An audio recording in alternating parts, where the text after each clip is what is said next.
Ciencia Fresca.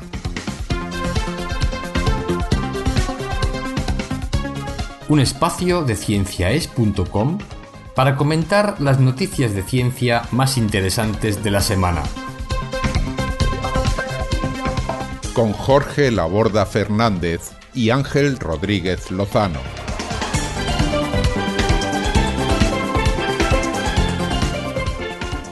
Hola, buena ciencia, queridos amigos de Ciencia Fresca. Una semana más, aquí estamos con vosotros. Allí Ángel Rodríguez Lozano. Hola Ángel, ¿qué tal? Hola amigos, ¿qué tal? Buena ciencia a todo el mundo. Buena ciencia. Hola Ángel. A ti también, Jorge. Gracias, igualmente Ángel.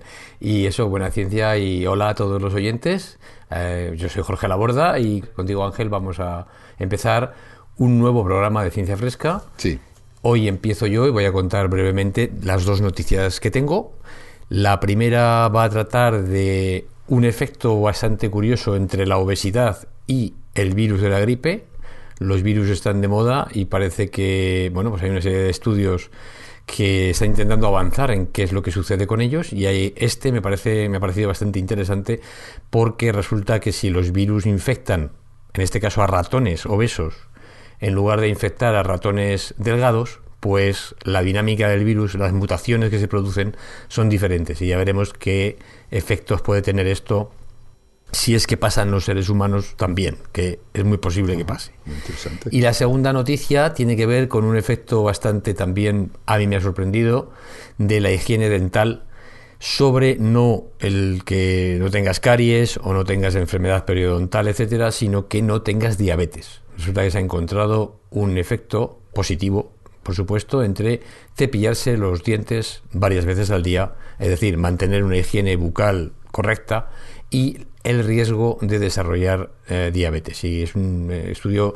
interesante porque rescata una serie de datos clínicos de hace una década o más y una serie de seguimientos que se han hecho con esos pacientes, que ahora, con determinados nuevos datos que se han ido acumulando, pues aconsejan volver a analizar esos datos, a ver si había algo allí, ¿no? Y es lo que han hecho, han analizado esos datos y han encontrado esta relación que a mí me parece un poco insospechada, y vamos a intentar explicar por qué puede tener una razón de ser esta relación entre la higiene bucal y la diabetes. Y de esto vamos a hablar. Además, la diabetes también está relacionada con la obesidad, con lo que la obesidad es un problema realmente grave y Exacto. que tiene muchas caras, ¿no? Sí, o sea que a lo mejor cepillarse los dientes tiene que ver también con la gripe. Eso no lo han dicho, pero efectivamente podría ser por la razón que tú muy bien has apuntado. Muy bien. Pues nada, eso es de lo que voy a hablar yo, y tú también tienes dos noticias interesantes. Sí, tengo dos noticias. Una está relacionada con algo que, a lo que estamos ya abocados, ¿no? Porque sabemos que se están desarrollando vehículos autónomos, algunos andan ya por las carreteras en plan de prueba, incluso ha habido accidentes con ellos, se conocen pues un par de muertes por accidentes, porque los accidentes están ahí y no distinguen entre quién conduce, si es un robot o es una persona. Pero eso sí levanta una serie de cuestiones éticas que nos hacen preguntarnos, ¿no? ¿Hasta qué punto podemos poner una serie de normas para que un robot o podemos decir un sistema de inteligencia artificial tome una decisión ante un accidente grave en el que tiene que tomar una decisión sobre la vida o la muerte de a lo mejor un peatón que está cruzando o tú mismo que vas conduciendo? Hay una serie de cuestiones éticas que habría que solucionar, ¿no? ¿Qué decisión va a tomar la máquina, ¿no? Ante un dilema de vida o muerte, ¿no? ¿Qué dilema? Porque somos nosotros los que le tenemos que decir con líneas de código cómo se debe comportar en esas situaciones, y al final quiere decir que tenemos que tener unas reglas éticas para programar esa máquina y que responda en unos casos determinados, ¿no? Bien, esto es lógicamente un tema que lleva hablándose de él muchísimo tiempo, desde los tiempos famosos de Asimov y las leyes suyas de la robótica. Así que existió un artículo hace un par de años sobre este tema, y ahora ha salido un nuevo en Nature que es el que vamos a hablar. Ajá, Este es el tema primero del que voy a hablar, y el segundo, pues como suelo hacer, nos vamos a ir un poco de viaje por el espacio, en este caso a Marte, pero sin dejar la Tierra, porque voy a hablar de unas observaciones que se han hecho sobre una parte de la atmósfera marciana que también existe aquí en la Tierra, que es la ionosfera. La ionosfera terrestre es una zona de la atmósfera que tiene muchas partículas ionizadas, y que esas partículas ionizadas hacen de pantalla para ciertas transmisiones, sobre todo transmisiones de radio. Yo que trabajé en radio exterior, como sabes, mucho tiempo, pues utilizábamos precisamente esas capas para comunicarnos con personas del otro lado de la Tierra, ¿no? Sí, bueno, yo estaba en el otro lado en ese momento, más hacia el otro lado, y tenía yo problemas de escuchar a veces radio exterior de España, posiblemente por cambios en la ionosfera, claro. Efectivamente. Bueno, pues dentro de las capas de la ionosfera hay una que le llaman la capa E esporádica, que como dice su nombre, pues es una capa que aparece y desaparece sin digamos, una norma definida, y que es de estudio tanto aquí en la Tierra como ahora gracias a un orbitador que se llama MAVEN de la NASA, que lleva desde el 2014 en Marte, y han encontrado con que allí también se producen. También hay una ionosfera. También se produce esa ionosfera, y además se produce esa capa esporádica, que es una de las varias capas que existen en la ionosfera terrestre. Bien, pues esa es la segunda. O sea, que estudiando lo que está pasando en Marte podemos entender también mejor lo que pasa en la Tierra. Sí, es entender un poco lo que pasa en cualquier planeta, porque al final estamos hablando de ciencias planetarias y la Tierra es un planeta más. Sí. Muy bien. Muy interesante. Muy bien, pues pasemos a la primera tuya, venga. Pues pasamos a la primera noticia, que, como decía, tiene que ver con un estudio que han hecho en ratones. Es verdad que son ratones de laboratorio, por tanto las conclusiones hay que tomarlas con un cierto, digamos, bueno, no sé si escepticismo, ¿no?, pero con un grano de sal, como se suele decir, porque a veces lo que funciona en ratones no necesariamente es, luego se reproduce en el ser humano. Pero bueno, lo que han hecho ha sido estudiar, digamos, la dinámica del virus de la gripe en los ratones obesos y delgados. Y bueno, recordemos que definitivamente, como seguramente ya sabemos estos días, porque el coronavirus no nos deja hablar de otra cosa que no sean virus, y particularmente el de la gripe también aparece por ahí, ¿no? Pues la gripe sigue siendo una enfermedad muy grave, ¿no? Y además que es muy frecuente, afecta a millones de personas cada año, causa centenares de miles de muertes cada año también. Sí, lo que pasa es que la tenemos asumida. Claro, la tenemos asumida, efectivamente. Y bueno, la verdad es que la mortalidad de los casos graves es elevada, o sea, y hay muchos más casos de gripe que no son graves. El caso es que la tenemos con nosotros y sabemos muchas cosas de ese virus. Sabemos que el genoma está formado por una hebra de ARN, que es el ARN, es el ácido ribonucleico, que es el compañero, digamos, del ADN. Esto favorece la generación de mutaciones, porque a la hora de copiar la información del ARN es menos fiable. Digamos que las enzimas que trabajan sobre el ARN para copiar la información cometen más errores que las enzimas que trabajan con el ADN. Y bueno, esto tiene sus desventajas para el virus, porque algunos virus mutantes no serán eficaces o las mutaciones serán perniciosas para ellos, pero por otro lado tenemos que también se pueden producir mutaciones que le produce una ventaja al virus, ¿no? Una ventaja porque puede ser pues una mutación que le permita reproducirse más deprisa o que le permita escaparse del sistema inmunitario. Claro, cuando hay mucha variedad de mutaciones, alguna dan el clavo y consigue darle alguna propiedad que le permite prosperar, ¿no? Efectivamente. Entonces, bueno, pues esto es lo que sucede, y lo que podemos decir con esto, y se sabe hoy, es que el virus de la gripe, cuando uno tiene gripe, o una tiene gripe, ¿verdad?, pues no es un virus el que te está afectando. Te está afectando una población de virus. O sea, inicialmente te puede infectar una variante, la que sea que te hayan contagiado. Pero a partir del momento en que te han contagiado y el virus empieza a reproducir en tu organismo, se va generando variantes que, bueno, pues unas pueden ser más virulentas que otras y causar, obviamente, enfermedades más graves que otras. Y también hay otra variante para ser contagioso o no, y es cuánto tiempo está el virus en tu organismo, es decir, cuánto tiempo tardas en erradicarlo, en curarte de la enfermedad completamente, ¿no? Claro. Entonces, este proceso de mutación que es continuada tiene un nombre, o sea, es bien conocido, y se llama deriva antigénica, porque los antígenos, que son las partes del virus que van a, digamos, a incitar o a contribuir a una respuesta inmunitaria, van a generar anticuerpos, pues esos antígenos derivan, o sea, van como cambiando, ¿no?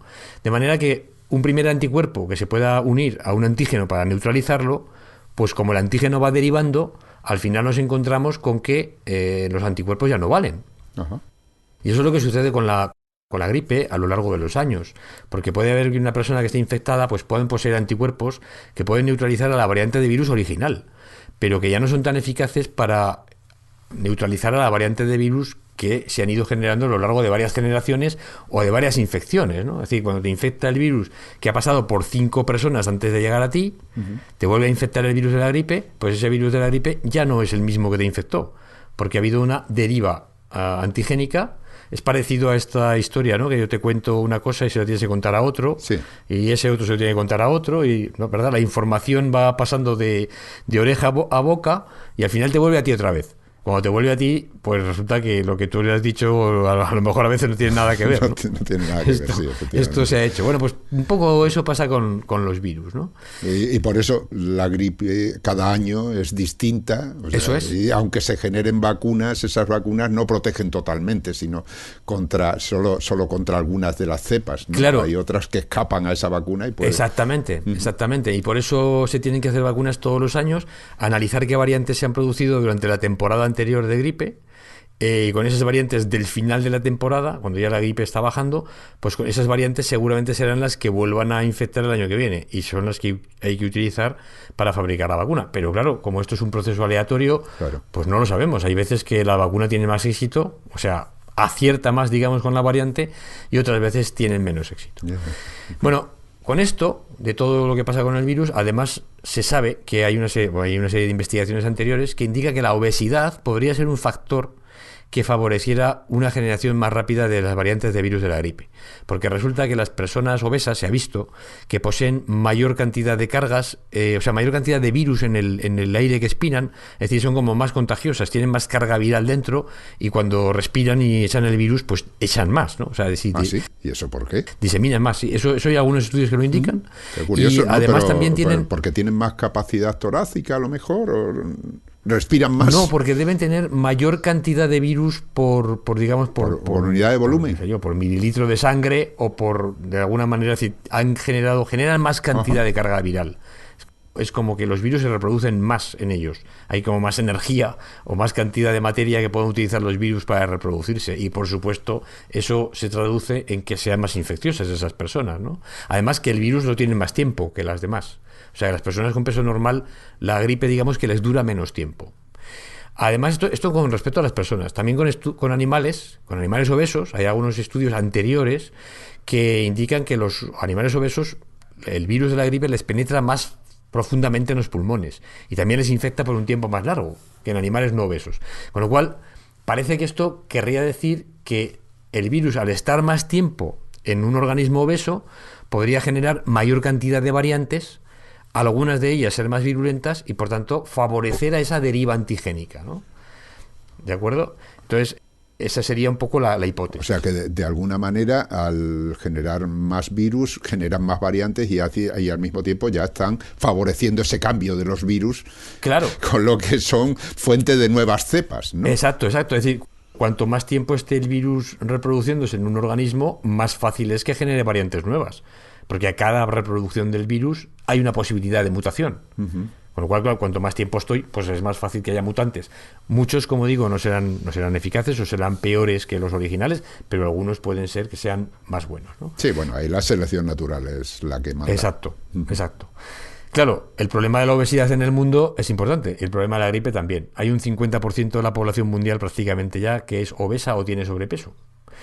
Entonces, bueno, pues se han dedicado a investigar, unos investigadores del Hospital St. Jude han hecho un estudio bastante interesante en el que han cogido animales obesos, en este caso ratones obesos o no obesos, los han infectado con el virus de la gripe y los han pasado, los han dejado 3 días para que los animales cojan gripe, les han dejado que el virus se reproduzca y luego les han extraído virus a esos animales y los han pasado a otros animales obesos o a animales delgados. Es decir, han hecho como una especie de simulación de epidemia entre animales obesos y entre animales delgados, para ver si al pasar el virus de la gripe desde animales obesos a animales obesos se generaban más variantes que si el virus de la gripe pasaba de animales delgados a animales delgados, ¿no? ¿De acuerdo? Entonces este es un poco lo que han hecho. Y lo que encuentran es que cuando pasa el virus de animales obesos a animales obesos, pues se producen mayores cambios, hay variantes menores que, o sea, aparecen más rápidamente. Y que además estas variantes tenían una mayor capacidad replicadora, o sea, es decir, eran más virulentas. De alguna manera se habían mejorado a la hora de ser capaces de infectar y de transmitirse, ¿no?, de unos animales a otros, ¿no? Con lo cual, esto pasaba solo en los animales obesos, pero no pasaba si los virus se transmitían de animales delgados a animales delgados, ¿de acuerdo?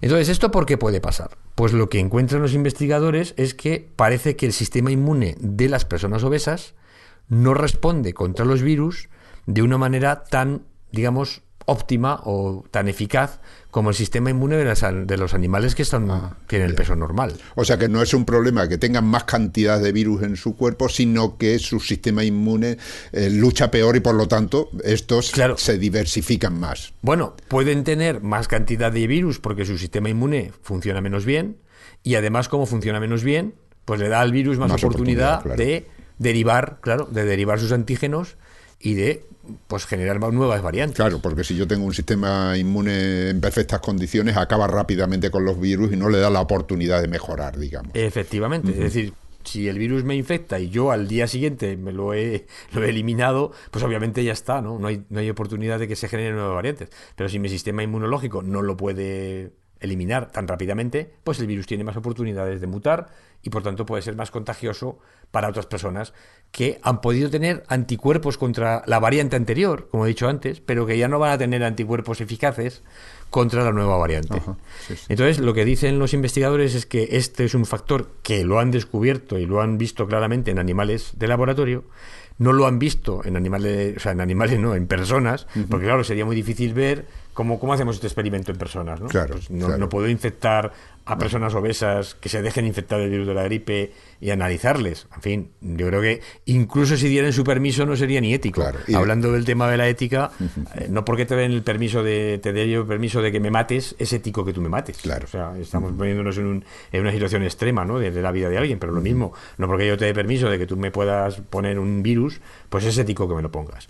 Entonces, este tipo de experimentos con humanos seguramente no se va a poder hacer nunca y habrá que ver estudios observacionales. Por ejemplo, qué sé yo, hay poblaciones en el mundo que el 70 al 80% de la gente es obesa. Claro. Entonces, bueno, a lo mejor ver allí qué pasa con la gripe. Sí, a lo mejor ver si les dura más el proceso gripal. Exacto. Cosas así, ¿no? Efectivamente, hacer unos estudios allí y comparar con gente, pues qué sé yo, como en Japón, por ejemplo, que hay gente muy delgadita, que vive mucho tiempo, por cierto, también, pues a lo mejor hacer unos estudios de observación de qué pasa en esas poblaciones. Pero aún así, tampoco te creas tú que es ético, porque si yo tengo una población que tiene más gripe y desde el momento en que sé que tiene más gripe, pues a lo mejor tengo que intentar evitar que tengan gripe, o sea, tratarles con fármacos o... Sí, claro, en el momento que tienes fármacos ya estás influyendo. Claro, entonces ya no es ético dejar que la cosa vaya de manera natural, porque ya tengo una información que indica que, bueno, pues que tiene mayor problema con esa enfermedad y por tanto habría que intervenir para intentar evitar esos problemas, ¿no? O sea que quiero decir que efectivamente la investigación con seres humanos, afortunadamente, gracias a la ética, pues no es fácil de hacer. Lo cual, bueno, pues claro, por eso utilizamos animales de laboratorio, ¿no?, que podemos manipular de una manera que también tenemos problemas éticos con ellos, ¿no? O sea, en este sentido, pues bueno, habrá gente que dirá que es igual de falta de ética experimentar con ratones que con seres humanos. Pues es una opinión, pues en fin, que puede estar ahí, pero bueno, evidentemente, si no investigamos con esos animales, no vamos a poder curar enfermedades o no vamos a poder hacer otra cosa con seres humanos, y aquí ya cada uno entra en un debate que, bueno, pues es un poco el debate que te voy a dejar ya que hables del coche, ¿no?, que es el que vas a tratar ahora. Y básicamente esto de lo que se trataba, mi noticia es la obesidad impacta en cómo el virus de la gripe se reproduce, las variantes virulentas que genera, y pues es obviamente un dato más que nos debería incitar a intentar perder esos kilitos de más que seguro que muchos de nuestros oyentes tienen. Sí. Y para no olvidarnos del tema, incidir en el ejercicio físico, que es algo que sin duda nos va a ayudar, aunque no perdamos los kilos de más, nos va a ayudar a mantener nuestra salud y a estar en mejor estado de salud. Sí, está claro. Eso, yo creo que insistir en eso está bien siempre, ¿eh? Aunque seamos un poco pesados con el tema. Bueno, no, precisamente pesados no somos, estamos delgaditos, ¿no? Bien.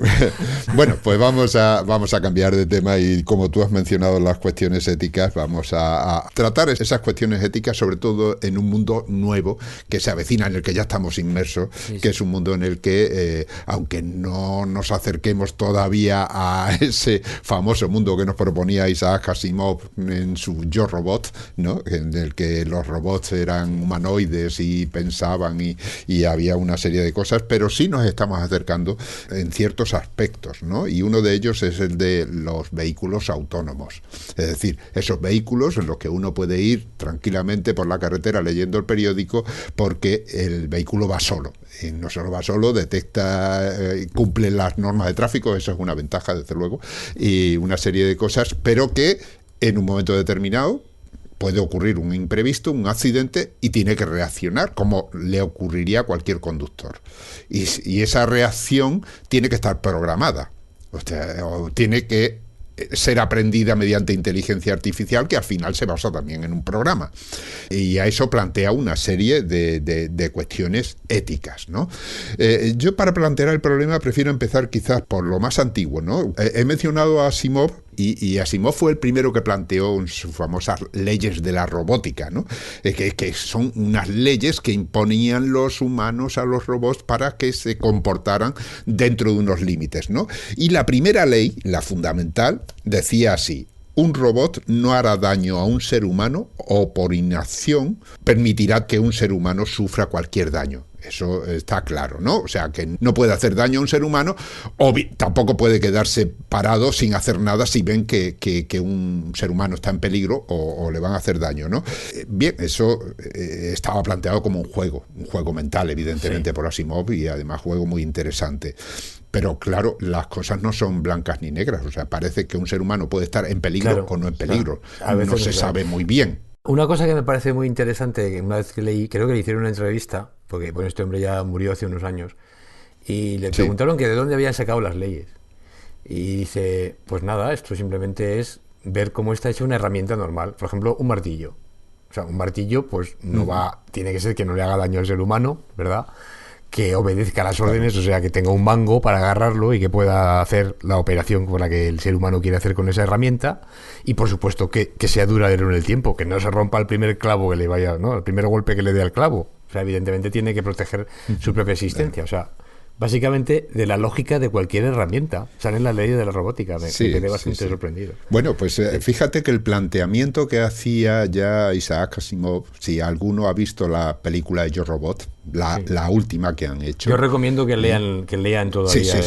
O sea, son relatos espectaculares. La verdad es que me encantaron. O sea, no tengo palabras para alabarlo suficientemente. Me parece una serie de relatos impresionantes. Eso sin mencionar su introducción a la ciencia, que era un libro maravilloso, y sigue siéndolo a pesar de los años que ha ocurrido, aunque lógicamente muchas cosas han cambiado. Bien, el caso es que en esa película se plantea ya esa cuestión, porque en esa película un robot intenta salvar a dos personas. Se le plantea el dilema de salvar a dos personas. Uno es un policía mayor, otro es una niña.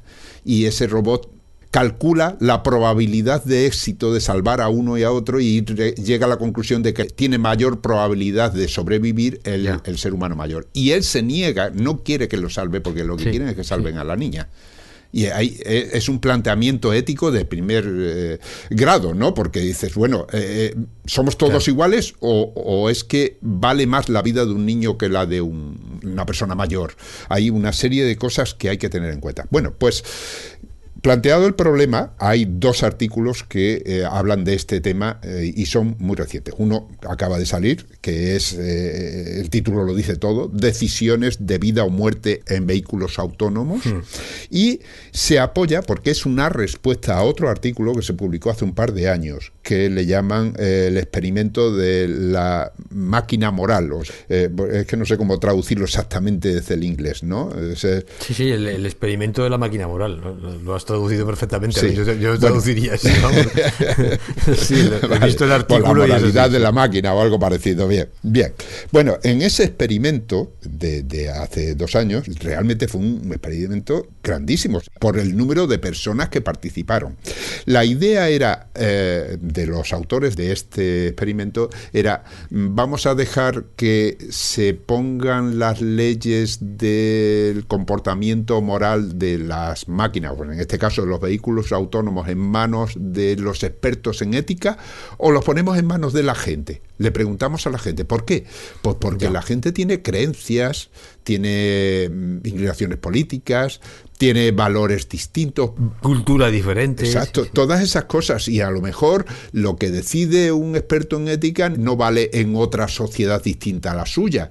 Entonces estas personas lo que decidieron es preguntar a la gente, y lo preguntaron nada menos que a 40 millones, o sea, intervinieron 40 millones de personas. Son 40 millones, bueno, no de personas exactamente, pero sí de decisiones. Lo que hicieron es una especie de macroencuesta en 10 idiomas, en 233 países, por supuesto a través de Internet y demás, donde se preguntaba a la gente una serie de cuestiones. Planteaban, por supuesto, escenarios que eran, por ejemplo, accidentes inevitables que tenían 2 resultados posibles, ¿no? O sea, yo voy conduciendo, si sigo adelante atropello 3 personas, pero si giro el volante atropello a una, pero esa una es joven. Es decir, planteamientos de ese tipo. Lógicamente las posibilidades son muchas, entonces redujeron el asunto a 9 supuestos.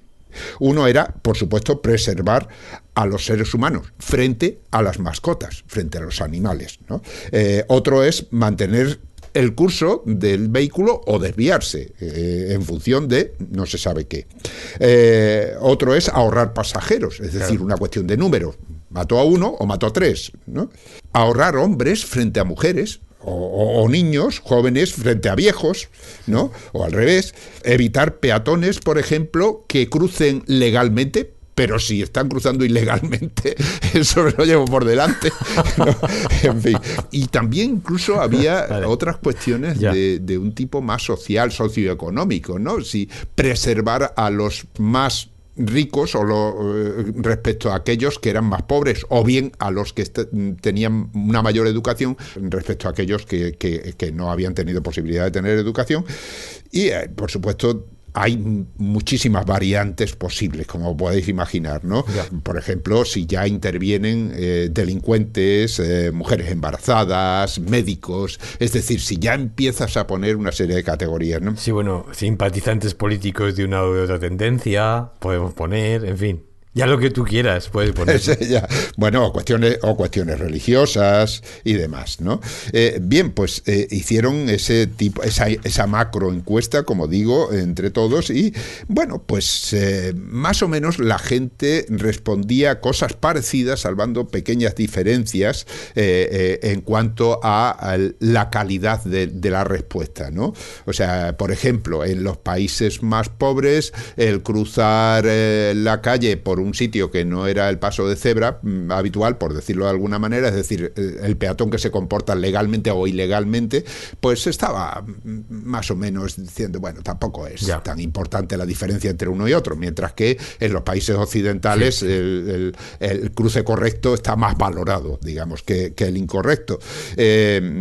También pues dependía de cómo se valorara la vida, ¿no? Hay sociedades en las que se valora mucho a los mayores y se les cuida, y además se valora mucho su sabiduría, la experiencia, una serie de cosas, y esas sociedades lógicamente no están dispuestas a sacrificar a una persona mayor con respecto a un joven tan fácilmente, o la distinta valoración de los sexos, en fin, había unas pequeñas variaciones, pero pequeñas, ¿no? En general, los resultados lo que dejaban dejaban claro es que había una preferencia por salvar vidas humanas, es decir, salvamos a 3, pues aunque muera uno, preferimos salvar a 3, ¿no? Había preferencia por ahorrar vidas jóvenes, aunque esa preferencia fuera menor en unos sitios que en otros, pero siempre esa preferencia era general, y algunas preferencias también basadas en el género o estatus social variaban pero parecían reflejar también, de alguna manera, toda la sociedad tendía digamos, a salvar a los mismos, a tomar unas decisiones muy parecidas, ¿no? Y eso es lo que quedó claro en este experimento. ¿Qué ha ocurrido ahora? Pues que cuando se analiza la cuestión desde otro punto de vista, y eso se hace en un artículo que se acaba de publicar en Nature, pues hay que tener en cuenta, dicen ellos, que ahí se estaban haciendo las preguntas de una manera un poco sesgada. Es decir, ya si me vas a preguntar, tengo delante a un señor mayor y a un niño y tengo que decidir, porque no puedo evitarlo y eso atropello uno al otro, decido atropellar al mayor, eso ya está sesgando la respuesta, porque la pregunta es, ¿qué vale más, una vida humana en general o es que hay vidas humanas? O sea, la idea es que la manera en que se hacía la pregunta ya te da un sesgo hacia la respuesta, ¿no? O sea, por ejemplo, que si yo te podía preguntar, ¿salvarías a un adorable niño simpático y sonriente o a un repelente abuelo mayor de 80 años?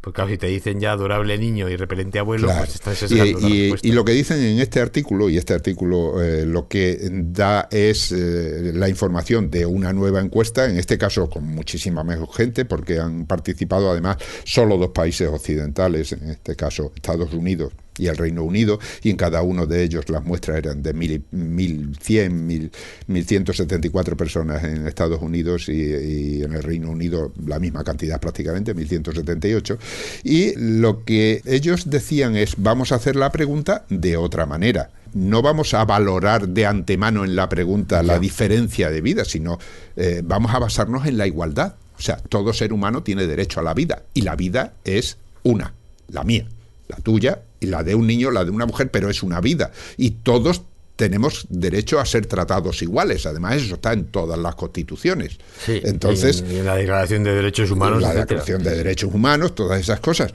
Así que ellos lo que dicen es esa investigación, que fue muy importante, evidentemente, porque da una serie de ideas y pregunta a la gente qué es lo que debe decidir o qué debemos programar en un vehículo autónomo o en un robot o lo que sea, hay que tomarla con esas precisiones. Entonces, lo que hicieron estos investigadores de la Universidad de Carolina del Norte fue proponer una nueva encuesta, aunque en un grupo más reducido, en el que se tuvieran en cuenta estos 2 factores. Es decir, por una parte, imitar al antiguo experimento de la máquina moral, en el que se establecían esas condiciones de desigualdad forzada entre las posibles víctimas de un supuesto accidente, o bien partir de una base de igualdad en el que no se imponía esa condición para ver realmente si había diferencias en las respuestas.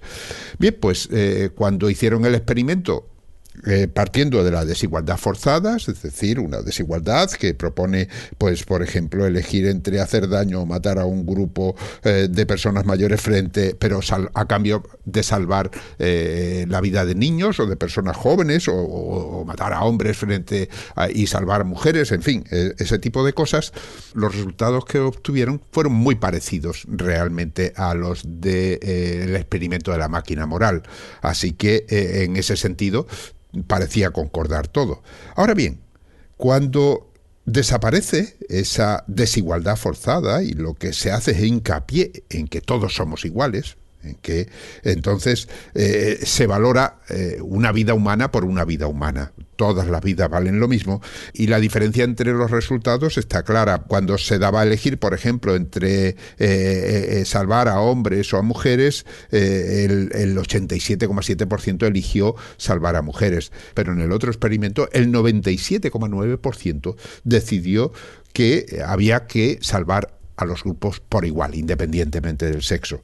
Así pues, la mayoría de los encuestados respondieron que los vehículos autónomos, si tenían que tomar una decisión y decidir a quién salvar o a quién matar en un caso extremo, como estos que estamos mencionando, deberían decidir sin tener en cuenta características personales o diferencias entre ellos, simplemente una vida por una vida. O sea que digamos que lo que la gente, las preferencias éticas de la gente también dependen del punto de vista de cómo se les plantea la situación, ¿no? Cómo se les plantea la pregunta. Exacto. Que puede ser que una misma pregunta, teóricamente una misma situación planteada de una manera o de otra, pues me dé una diferencia en lo que creemos que es ético y no.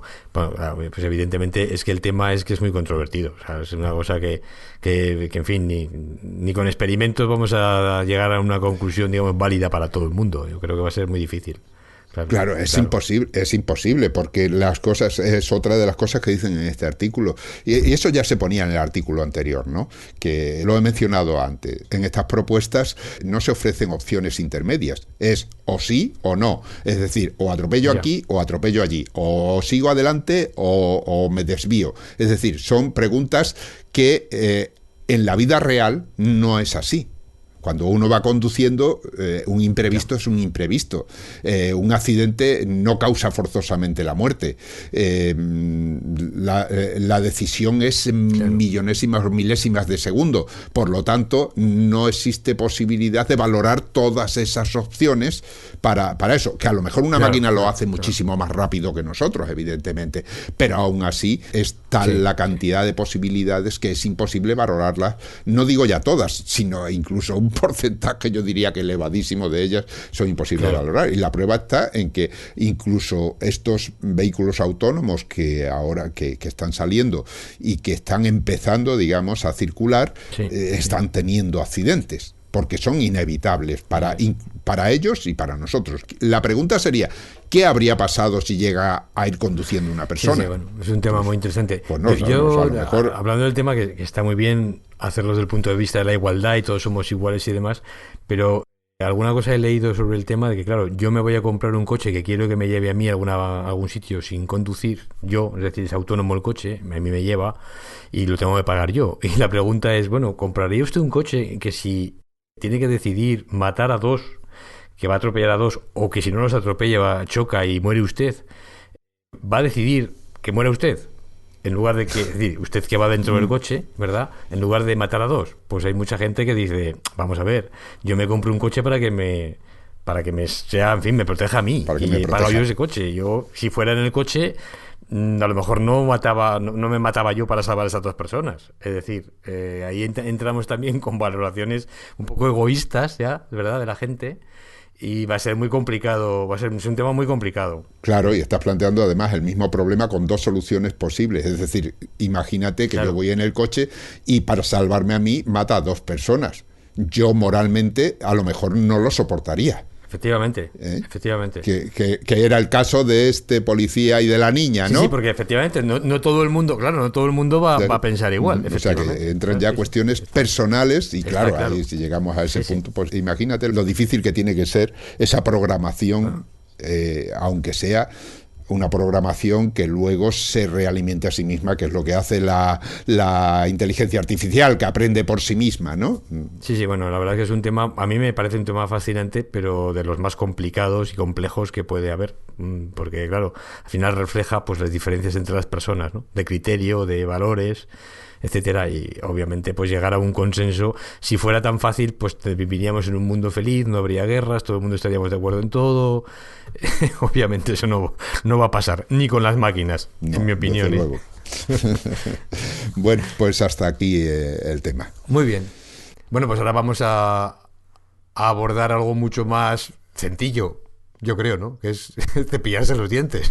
A ver, de momento no parece que haga falta un robot muy sofisticado aunque ya hay aparatos, ¿no?, eléctricos y tal, que te cepilla muy bien, pero no hace falta esos robots ni esas decisiones tan complicadas. Bueno, la idea es que se ha hecho un estudio, como ya decía, que, bueno, relaciona la diabetes, mejor dicho, el riesgo de desarrollar diabetes con la higiene bucal. Y la verdad es que este estudio es un buen ejemplo de la importancia de recopilar buenos datos clínicos, aunque no sepamos muy bien para qué van a valer. Simplemente yo recopilo datos, los dejo disponibles para su análisis después, más tarde, en el futuro.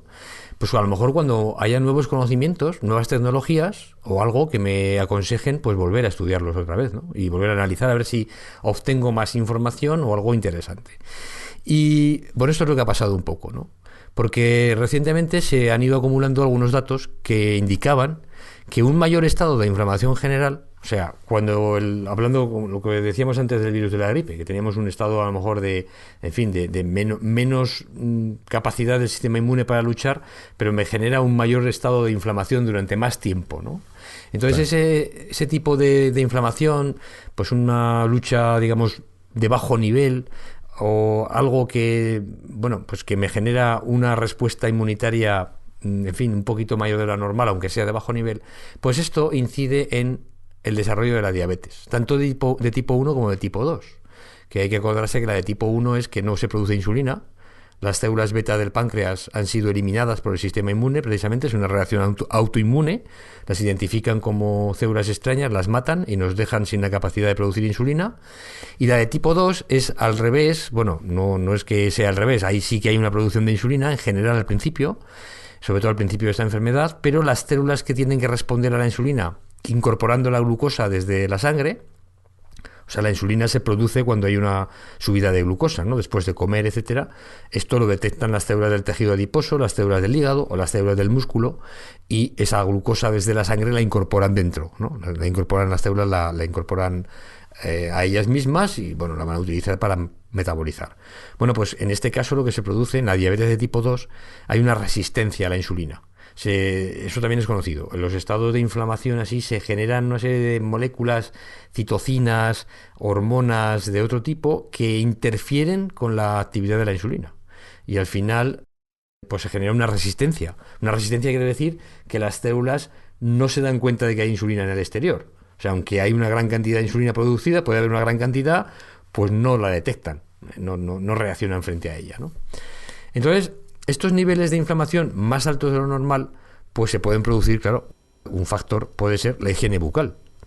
Sí, claro. O sea, obviamente tengo restos de alimentos. Te lavas los dientes continuamente o de una manera metódica, digamos, después de cada comida y estás limpiando de comida y, por supuesto, de gérmenes que pueden proliferar con esa comida, ¿no? Claro, sobre todo los restos de comida que quedan entre los dientes, que pueden ser, pues eso, obviamente, nutrientes para las bacterias, ¿no? Y tengo una mayor cantidad de bacterias que tienen que ser eliminadas por el sistema inmune. Y de hecho, la boca es la parte del organismo donde más neutrófilos hay. Los neutrófilos son los fagocitos, las células que son capaces de detectar a las bacterias, de perseguirlas y de capturarlas y de comérselas. Y la boca es donde más neutrófilos hay, porque están efectivamente patrullando todo el rato la zona, los tejidos de la boca, en busca de las bacterias, impidiendo que penetren al organismo. Claro, al fin y al cabo es la puerta de entrada al organismo. Exactamente, es una puerta de entrada importante. Con lo cual, bueno, pues con esos datos, los investigadores dicen, oye, a lo mejor una mala higiene bucal afecta este estado de inflamación, que antes no sabíamos que podía afectar a la diabetes, y a lo mejor la higiene bucal está relacionada con la diabetes. Entonces, lo que hacen unos investigadores del Hospital y de la Facultad de Medicina de Seúl, en Corea del Sur, analizan unos datos clínicos que han obtenido desde 2003 a 2006, o sea que ya hace pues casi entre 17 y 14 años, ¿verdad? Era un programa clínico que habían desarrollado en Corea del Sur, donde participaron 188.013 personas. Y ahí tenían un montón de datos de estas personas. Entre ellas, o entre estos datos, estaban la frecuencia con la que se cepillaban los dientes, la frecuencia con la que visitaba el dentista. Incluso, gracias a esas visitas, se sabía cuántas piezas dentales habían perdido. Ajá. Si se habían caído pocos dientes, muchos dientes o qué. Entonces, todo este estado de salud de estas personas lo siguieron durante 10 años y esto ha permitido ahora analizar pues los datos que se habían recopilado y estudiar si las personas que se lavaban menos los dientes, pues durante esos 10 años, ¿verdad?, habían desarrollado o no diabetes de algún tipo a lo largo de sus vidas, a lo largo de este periodo, ¿no? Y bueno, pues esto es lo que encuentran. Encuentran que alrededor del 17,5% de 1 en 6 tenían enfermedad periodontal, lo cual quiere decir que era bastante frecuente. Es decir, un sexto de las personas estaban con esa enfermedad, y la diabetes se desarrolló en prácticamente la misma cantidad de personas, en 31.545 personas de las no me acuerdo ya cuántas he dicho, las 188.000, pues desarrollaron diabetes, que es un 16%, ¿no? Sí, sí. Y además la presencia de esta enfermedad pues estaba relacionada con la cantidad de dientes que habían perdido, y cuantos más dientes habían perdido, también estaban, digamos, se veía que había una relación con la cantidad de diabetes, o la probabilidad o el riesgo de desarrollar diabetes. Claro, que es que la enfermedad periodontal es un estado de inflamación continua, claro, en la boca. Están inflamadas, claro, las encías continuamente. Así es, y por eso pierdes, claro, los dientes, claro, porque al final los tejidos, la inflamación lo que hace es atacarte tus propios tejidos. Uno de los efectos de la inflamación es que se van como degradando tus propios tejidos para permitir precisamente que los neutrófilos naveguen mejor por ahí, se puedan mover en busca de las bacterias, se hacen más blanditos, más suaves, y eso al final, claro, hace que los dientes se puedan caer, ¿no? Con lo cual, bueno, claramente la enfermedad o la pérdida de piezas dentales estaba asociada a un riesgo mayor de diabetes, de hecho un 9% y un 21% respectivamente cuando se habían perdido muchos dientes. Teníamos mucho mayor riesgo de desarrollar diabetes, pero si te cepillabas los dientes 3 veces por día o más, teníamos una bajada del riesgo del diabetes, de un 8%. Interesante. Es decir, realmente había menor diabetes en la gente que se lavaba los dientes o se cepillaba los dientes más. También había diferencias entre jóvenes y viejos. Bueno, jóvenes de menos de 51 eran los jóvenes, y los viejos de más de 52. Que tampoco es que fueran muy viejos, pero bueno, mayor de 52. Entonces, cuando los jóvenes se cepillaban los dientes 2 veces al día, pues teníamos una bajada de 10%, y si se cepillaban 3 veces por día, mayor bajada, 14%. Eso comparado con los que no se cepillaban o con los que se cepillaban solo una vez al día. Es decir, una vez al día no era claramente suficiente. Te tenías que cepillar 2 o 3. En cambio, en el caso de las personas mayores, pues cuando se cepillaban 3 veces al día o más, pues solamente les bajaba el riesgo un 7%. Es decir, era menor la bajada en las personas mayores que en las personas más jóvenes, ¿no? ¿De acuerdo? Entonces, bueno, esto también era algo que se vio relacionado con la enfermedad periodontal. Resulta que los jóvenes, es decir, justo, digamos, asociado con esto o coherente con estos datos, era que si tenías enfermedad periodontal y eras joven, pues teníamos un 14% de incremento, pero si tenías esta enfermedad y eras mayor, tenías un incremento del 6%. Con lo cual es mucho más beneficioso cepillarse bien los dientes cuando eres joven que cuando eres más mayor. ¿De acuerdo? En todos los casos es beneficioso. Sí, en todos los casos es beneficioso. Bueno, los investigadores dan una serie de datos más que no quiero tampoco aburrir. Las mujeres parece que se beneficiaban más que los hombres. Había mayor reducción en el caso de las mujeres de la diabetes que en el caso de los hombres. Las mujeres podían reducir hasta un 15% su riesgo de desarrollar diabetes si se cepillaban 3 veces al día o más, mientras que los hombres solo lo bajaban alrededor de un 5% de media. Con lo cual, bueno, todos los datos que he dicho antes estaban mezclados, no digamos, pero cuando analizamos hombres y mujeres, pues resulta, por separado, vamos, pues resulta que las mujeres tienen mayor beneficio de cepillarse los dientes que tienen los hombres. Sí, lo que pasa es que también entrarán ahí una serie de actitudes, como es el hecho de ser fumador, no ser fumador, que en algunas sociedades... Claro, bueno, pero todas estas cosas... No, pero todas estas cosas las han corregido, ¿eh? Es decir, esto es un estudio, sí, es un estudio que tienen en cuenta si uno, pues eso, es fumador o no, si el tipo de alimentación que tenía. Ya digo que tenían un montón de datos muy extensos, y lo que han hecho ha sido, bueno, pues mediante métodos estadísticos, pues corregir, digamos, quitar ese tipo de variables que saben lo que pueden afectar y desnudar, digamos, esas variables del resto de la que queremos estudiar, que es lavarme los dientes, y ver cómo afecta esa variable solo al desarrollo de la diabetes. Y esto es lo que han podido hacer. Claro, ya digo, tienen 188.000 personas y un estudio, un seguimiento importante de estas personas, ¿no? Que es lo que decía al principio, la importancia de tener datos, aunque a lo mejor no sepa para qué valen. pero bueno, yo los recojo, ¿no? Y luego ya veremos a ver. Y efectivamente, pues estos datos no ha hecho falta hacer un estudio nuevo. Voy a ver si cojo voluntarios y voy a ver si les digo que se laven los dientes. Volvemos otra vez a la ética. ¿Cómo les voy a decir a la gente que no se laven los dientes? Claro. ¿Cómo les voy a decir a los que no se lo lavan que no se lo laven? Es decir, esto tiene que ser algo en retrospectivo. Datos que ya tengo yo, que pasaba eso en la vida, no les podía decir nada a las personas y era lo que sucedía. Claro, yo no puedo hacer nada de nuevo. Si yo veo que lavarse los dientes es bueno, no les puedo decir a unas personas que no se los lavan que no se los sigan lavando. O sea, les tendré que decir, oye, te tienes que lavar los dientes más, porque esto es negativo, ¿no? Para ti. Con lo cual, claro, el estudio ya no se puede hacer. Es un poco lo que decíamos antes, ¿no? Entonces, bueno, por eso conviene recopilar datos, que no es una cosa fácil y, claro, no es fácil encima si no sé ni para qué va a valer. Pero esos datos pues pueden valer, oye, dentro de 10 años, dentro de 20 años, no se sabe cuándo, pues puede valer para sacar en fin, conclusiones nuevas o descubrimientos nuevos que me pueden pues mejorar la vida de la gente.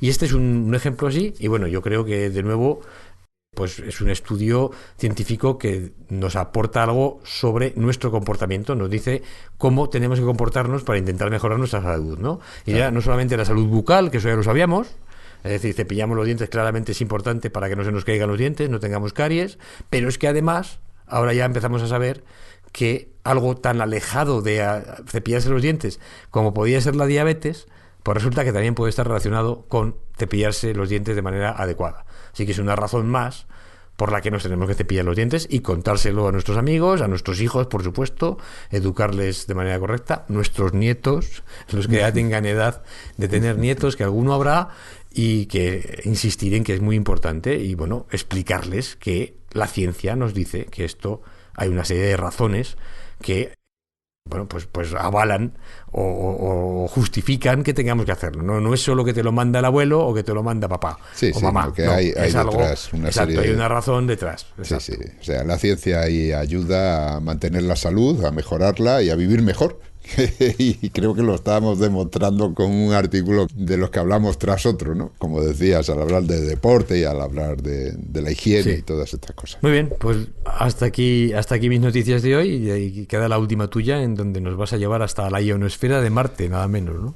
Sí, hasta la ionosfera de Marte. Bueno, vamos a hablar primero qué es la ionosfera, porque alguno no lo sabrá. Para empezar, es una región de la atmósfera terrestre con la que yo he tenido una cierta relación laboral a lo largo del tiempo, porque cuando trabajé... Casi diría yo que personal.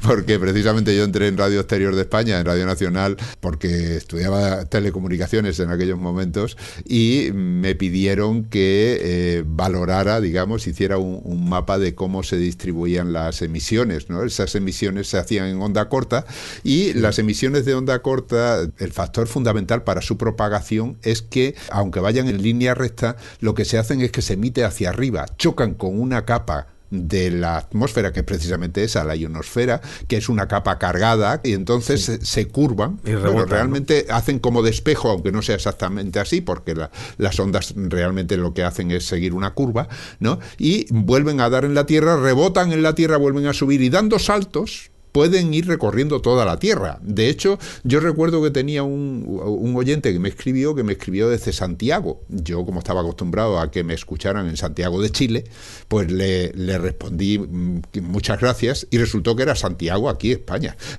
Santiago de Compostela. O sea, que había dado toda la vuelta a la Tierra y había llegado me escuchaba a Santiago de Compostela. Cuando daba la señal la vuelta a la Tierra, ¿no?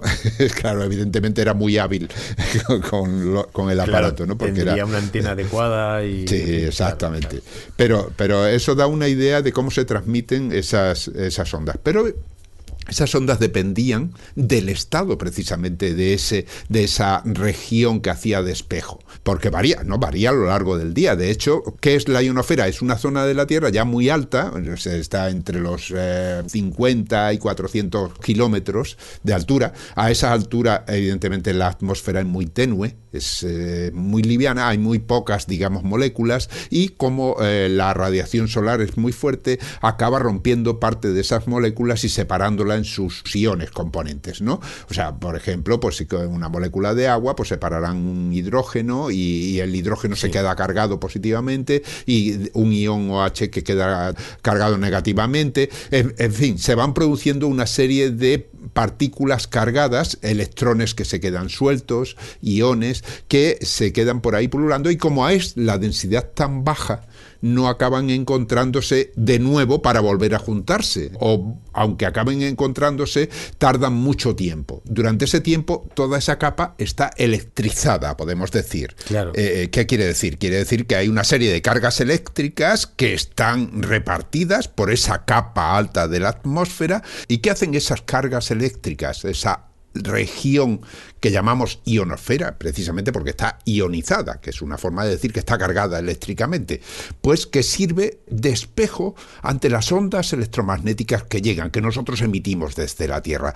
De ahí que cuando emitimos una onda, pues una onda de radio de determinadas frecuencias, porque dependiendo de la frecuencia el comportamiento es de una manera o de otra, quiere decir que las ondas se curvan más o se curvan menos, de tal manera que el ángulo de reflexión es distinto, pero el caso es que cuando llegan ahí las ondas electromagnéticas y le inciden con un cierto ángulo, pues se reflejan como si fuera, no es exactamente como un espejo, pero se reflejan y las desvía de nuevo hacia abajo, hacia la Tierra. O sea, es como si fuera un espejo para determinadas ondas electromagnéticas. Exacto. ¿Y qué ocurre y qué consecuencia tiene eso? Es que, por ejemplo, nosotros estamos aquí, una persona está emitiendo desde América, dando esos botes, nos llega y podemos escucharlo. Pero esa capa de la ionosfera no es una capa uniforme.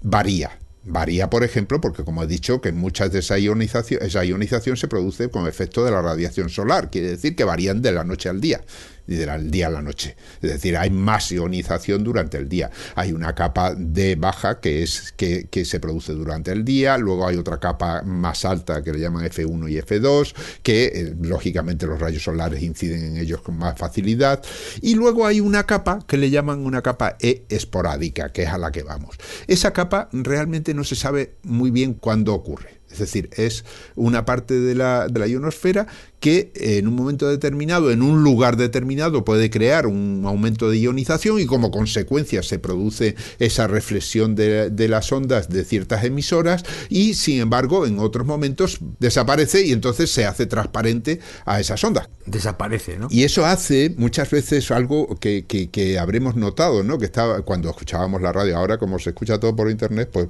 vaya usted a saber, ¿no? Pero cuando se escucha la radio, a ciertas horas del día, en ciertos momentos, uno estaba escuchando una emisora y de buenas a primeras se iba la señal y aparecía otra en la misma frecuencia. Sí, bueno, yo he tenido esas experiencias. Bueno, yo estoy ya somos muy mayores, Ángel, ¿eh? Yo creo que los jóvenes esto no... Sí, yo creo que ya los jóvenes ya eso no les pasa. No tienen ni idea de la radio de onda corta, bueno, ¿qué será eso, no? Claro, no, ni a onda corta ni a onda media, yo creo, o sea, porque también se producen en las ondas medias, ¿no? Pero es que además siempre pasaba justo cuando era la parte más interesante de vanguardia de la ciencia, ¿verdad? Sí.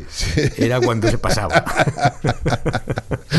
Y me perdía lo que estaba contando el entrevistado, en fin, bien, bueno. Pues eso ocurre porque lógicamente uno está escuchando una emisora que está emitiendo una frecuencia y hay otras emisoras mucho más lejos que están emitiendo la misma frecuencia. Como tienen coberturas de zonas diferentes, no interfieren, pero ocurre esa capa esporádica, de buenas a primeras se produce una ionización que absorbe la emisora más cercana y sin embargo refleja la más alejada y uno ve cómo se sustituye una emisora a la otra, ¿no? Sí, eso es cierto, eso desde luego yo lo he vivido, doy fe que pasa. Sí, pasaba, ahora ya no pasa porque ya no hay onda corta, prácticamente, no sé si alguna emisora quedará. Sí, existen todavía muchas emisoras de onda corta, entre ellas Radio Exterior, sigue emitiendo para América, para África, una serie de países donde se reciben esas frecuencias porque tienen un alcance que al final llega a zonas muy alejadas, recónditas, donde no existe internet y todas estas cosas. Claro. Bueno, pues eso es lo que ocurre con la ionosfera, pero decía que íbamos a hablar de la ionosfera en Marte. En Marte lo que ocurre es que hay una serie de misiones, entre ellas una misión que se llama MAVEN de la NASA, que está allí desde el 2014 y está haciendo mediciones de la atmósfera marciana, ¿no? Y ahí hay dentro de esas mediciones han ido detectando también cómo allí existe una ionosfera. Hemos dicho que hay una parte que ocurre al incidir los rayos del Sol sobre las capas altas de la atmósfera y producir esa ionización. Pero resulta que esta capa E esporádica no se produce de esa manera. Ocurre de otra forma que voy a explicar así rápidamente para que se entienda. Esos iones que están formando la capa de la ionosfera, pues lógicamente son como las moléculas, pues son partículas que se están moviendo y se mueven forzados por el viento. O sea, hay un viento más fuerte o más lento, pues se mueven más rápido o menos. Pero ¿qué ocurre con los electrones, con los iones cuando se mueven? Pues son cargas eléctricas en movimiento. Y las cargas eléctricas en movimiento son corrientes eléctricas. Es decir, lo que ocurre por los cables que nos alimentan el televisor, pues lo que van pasando son electrones. Y electrones, es decir, cargas eléctricas que se van moviendo. Y lo que pasa es que se mueven con una frecuencia determinada que luego convertimos en sonido. Pero al final es eso. Bien, pues ese movimiento de los electrones, de los iones y electrones, pues van todos mezclados, producidos por el viento, lo que hacen es crear una corriente eléctrica. Pero la Tierra tiene también un campo magnético, es decir, como un inmenso imán que tendría polo norte y polo sur, y lógicamente ese imán influye en las cargas eléctricas. Hay una ley que dice que cuando se mueve una carga eléctrica dentro de un campo magnético, es decir, bajo el efecto de un imán, se produce una fuerza que tiende a mover a las cargas eléctricas en una dirección que es perpendicular precisamente a ese movimiento que lleva. Es decir, si lleva la velocidad en una dirección, intenta hacerla que se mueva en dirección perpendicular a ella, ¿no? Y también a la dirección de ese campo magnético. Es decir, se producen movimientos... O sea, la tercera dirección perpendicular, digamos. Entonces se producen debido a ese campo magnético. Entonces en la Tierra esa capa esporádica se forma precisamente por eso, porque como efecto del viento, el viento mueve esas cargas, interacciona con el campo magnético terrestre y al interaccionar con el campo magnético terrestre lo que hace es desviarlas y producir acumulaciones que van a depender de factores atmosféricos directos, como es la velocidad del viento, cómo se mueva y demás, y que va a producir que se acumulen iones y electrones en un sitio determinado, mientras que en otro sitio se produce una falta de ellos. O sea, por eso es esporádica la capa, o sea, y además ni siquiera es completa, es esporádica en alguna zona y deja de ser esporádica en otra, es decir, desaparece en otra. Sí, además puede durar muy poco tiempo, puede durar a lo mejor unos segundos o puede durar un minuto. De hecho, la onda se va, cuando uno escuchaba la radio se iba y se venía, en fin, hay una serie de efectos curiosos. Bien, y esto ¿qué nos dice cuando se trata de Marte? Bien, Marte realmente es un planeta más pequeño que la Tierra y por lo tanto su núcleo no está tan vivo como el nuestro, y precisamente el hecho de que la Tierra tenga un núcleo semifluido de níquel y hierro que gira de una determinada manera es el que produce el campo magnético, porque se crean corrientes en él, y esto en Marte desapareció hace mucho tiempo. O sea, Marte es mucho más pequeño, el proceso de enfriamiento es muchísimo más rápido y como consecuencia desaparecen esas corrientes, porque ese núcleo de Marte se piensa que se ha solidificado con el tiempo y por lo tanto no existe un movimiento de cargas, unas corrientes eléctricas en su interior que puedan crear ese campo magnético. Y claro, si no existe un campo magnético, entonces esa capa de la ionosfera, que se debe a la interacción de los campos magnéticos con las corrientes de los iones que están libres en la atmósfera, no debería producirse. Y sin embargo, la nave MAVEN ha descubierto hasta un total de 34 candidatos, dice la NASA, de capas E esporádicas en la ionosfera marciana. O sea, la nave que está en órbita de Marte ahora mismo ha detectado hasta 34 posibilidades de que se haya Y no generado. solo eso, también ha descubierto regiones en las que desaparecía prácticamente casi por completo la ionización. ¿Y cómo es esto posible si, como hemos dicho, no existe un campo magnético marciano, Claro. como tal, creado por el núcleo, como ocurre aquí en la Y Tierra? entonces, ¿de dónde sale ese campo magnético? Tendría que salir de alguna parte, ¿no? Pues sí, eso no quiere decir que no exista campo magnético en algunos puntos de Marte. Y de hecho, la sonda InSight de la NASA ha descubierto que en algunas zonas existen campos magnéticos y además bastante fuertes y que son provocados porque cuando sí tenía campo magnético Marte, hace a lo mejor varios miles de millones de años, ciertas rocas de la superficie quedaron magnetizadas y como tales se comportan como imanes locales que crean a su vez su campo magnético. No es un campo magnético como el que sería el de la Tierra, que lo crea el núcleo, sino que son campos magnéticos locales. Ya. De esto hemos hablado muchas veces, incluso en cuestiones de arqueología, ¿no? En la que se determina la edad de ciertas capas de tierra en función de cómo han quedado magnetizadas sus partículas, que son como pequeñas brújulas que apuntan ahora a cómo apuntaba el campo magnético en tiempos pasados. Bueno, pues allí lo mismo. Hay ciertas zonas que han quedado magnetizadas y esas zonas que están magnetizadas son como imanes permanentes que están ahí en el terreno y que son los que provocan ese campo magnético que interacciona con los iones de la atmósfera marciana, y los vientos y ese campo magnético producen esas capas esporádicas también en Marte. Así que esa es la razón que ellos aportan para justificar la existencia de algo que no esperaban que existiera allí. Sí. Y esto lo que nos viene a decir es que hay que estudiar los planetas en sí como laboratorios. O sea, hay un laboratorio, digamos, la Tierra es un laboratorio donde se producen una serie de fenómenos de tipo físico, como es el caso de la ionización, la ionosfera, los movimientos, las capas y demás, y que hay otro laboratorio que es Marte, donde ciertos parámetros son diferentes, pero que también, cuando se correlacionan ciertas cosas, pues vienen a ser semejantes a lo que ocurre aquí en la Tierra, y por lo tanto nos dan una visión generalizada de cómo funcionan los planetas, de entender cómo funcionan los planetas. Y al mismo tiempo, estudiando Marte, también aprendemos cosas que se pueden aplicar en los estudios en la Tierra. Sí. Y de los fenómenos que tienen lugar ahí. Sí. Así que bueno, esta es la historia de la capa esporádica de la ionosfera. Pues nada, hemos acabado ya con esta noticia el programa, ¿no?